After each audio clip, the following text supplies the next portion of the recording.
காட்டில் 2வது நாள் காலையில் பிரேக்ஃபாஸ்ட் வந்து முட்டை தோசை, கீ ரோஸ்ட்டு, ஆனியன் தோசை வாங்கியிருந்தோம்.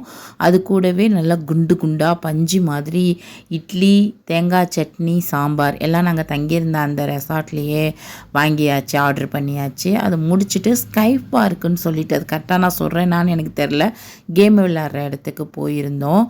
தம்பி ரெடி ஆகிட்டார். ஒரு ஆளுக்கு 1000 ரூபாய். உள்ளார போய் எல்லா கேமும் விளாண்டுக்கலாம். பாப்பாவுக்கு ரெடி ஆகிக்கிட்டு இருக்காங்க. புர்காவில் கொஞ்சம் கஷ்டமாக இருந்தது. இது எப்படி இழுக்கிறது? சரி அப்படியே விடு, பிரச்சனை இல்லை. போ அவன்லாம் ரெடி ஆகிட்டான் பாரு. ஹெல்மெட் மாட்டிக்கிட்டு 2 பேரும் ரெடி ஆகிட்டாங்கங்க. குட்டியான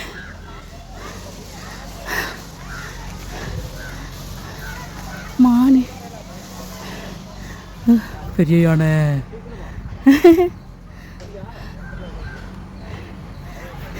இதெல்லாம் எப்படி இருக்கணும்னு எனக்கு தொட்டு பார்க்கணும்.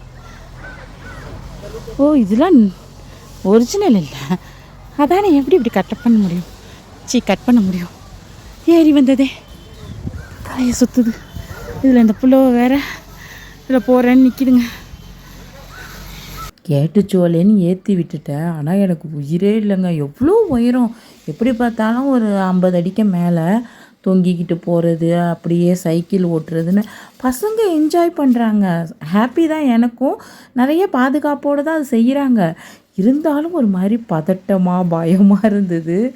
அப்புறம் அது பசங்க எல்லாம் என்ஜாய் பண்ணிட்டோம். இந்த வயசில் தானே என்ஜாய் பண்ண முடியும் சொல்லிட்டு அப்புறம் சந்தோஷமாக தாங்கலை, செம்ம ஹாப்பியாக எல்லாம் முடிச்சுட்டு வந்துச்சு பாப்பா.